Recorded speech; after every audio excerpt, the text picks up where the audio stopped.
چل رہی ہے، لوگوں کو اسلام سکھایا جا رہا ہے۔ غریب نواز کی محفل میں ایک راجپوت آیا، اپنے کپڑوں میں ظاہر سے بجھا ہوا خنجر چھپائے بیٹھا ہے۔ سرکار غریب نواز نے لوگوں کو اسلام کے اصول سمجھائے، دین کی باتیں بتائیں، اس کے بعد کہا کہ محفل کا اختتام ہو گیا، آپ لوگ اپنے گھر پہ جائیں۔ ایک ایک انسان اٹھتا گیا، جاتا گیا۔ سرکار غریب نواز فرماتے ہیں میرا مقصد تھا دین کی بات بتانا، سو میرا مقصد پورا ہو گیا۔ تمہارا مقصد تھا دین کی بات کو سن لینا، تمہارا مقصد بھی پورا ہو گیا۔ اگر تمہارا مقصد پورا ہو گیا ہو تو تم بھی اٹھو، اپنے گھر کو چلے جاؤ۔ لوگ جانے لگے، لیکن وہ راجپوت جو اپنے کپڑوں میں ظاہر میں بجھا ہوا خنجر لیے بیٹھا تھا، وہیں پہ بیٹھا رہا۔ جب نہیں اٹھا تو سرکار غریب نواز فرماتے ہیں تم بھی اٹھو، اگر تمہارا مقصد پورا ہو گیا ہو۔ اگر مقصد پورا نہ ہوا ہو تو اپنے مقصد کو پورا کرو۔ اتنا سننا تھا کہ بدن کانپنے لگا۔ خواجہ نے فرمایا کہ جو جس مقصد سے آیا تھا اپنے مقصد کو پورا کر کے چلا گیا، تم کس لیے بیٹھے ہو؟ تم بھی اپنے مقصد کو پورا کرو۔ جب میرے غریب نواز نے اتنا فرمایا تو وہ راجپوت کہتا ہے ہم تو تقریر سننے آئے تھے۔ سرکار غریب نواز فرماتے ہیں جو تقریر سننے کے لیے آتے ہیں وہ کپڑوں میں زہر سے بجھا ہوا خنجر لے کے نہیں آتے ہیں۔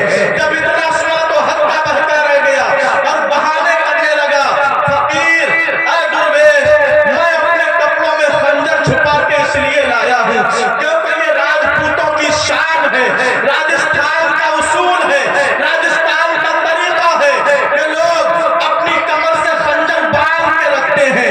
اس وقت میرے خواجہ مسکرائے اور مسکرانے کے بعد ارشاد فرمایا تم یہ کہتے ہو کہ خنجر کو کمر میں باندھ کے لانا ہندوستان والوں کا رسم ہے، رواج ہے، تو یہ بتاؤ پرتھوی راج کے دربار میں میری جان کے بدلے آدھی حکومت کا سودا کرنا یہ کس کا رسم و رواج ہے؟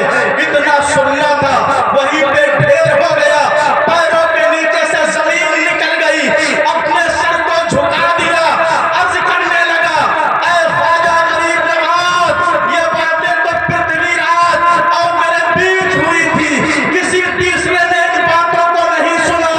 ارے جب اجمیر کی دھرتی پر بیٹھ کر خواجہ غریب نواز کی سماعت کا عالم یہ ہے تو مدینے کے مصطفیٰ جان رحمت کی سماعت کا عالم یہ ہوگا۔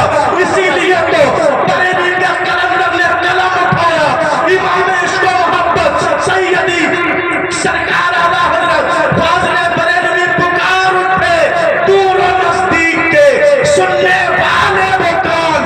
کانے لالے کرامت پہ لاکھوں سلام، کانے لالے کرامت پہ لاکھوں سلام۔ اب مجھے کہنے دیا جائے تیری زمین یہ تیرا آسمان ہے خواجہ، تیری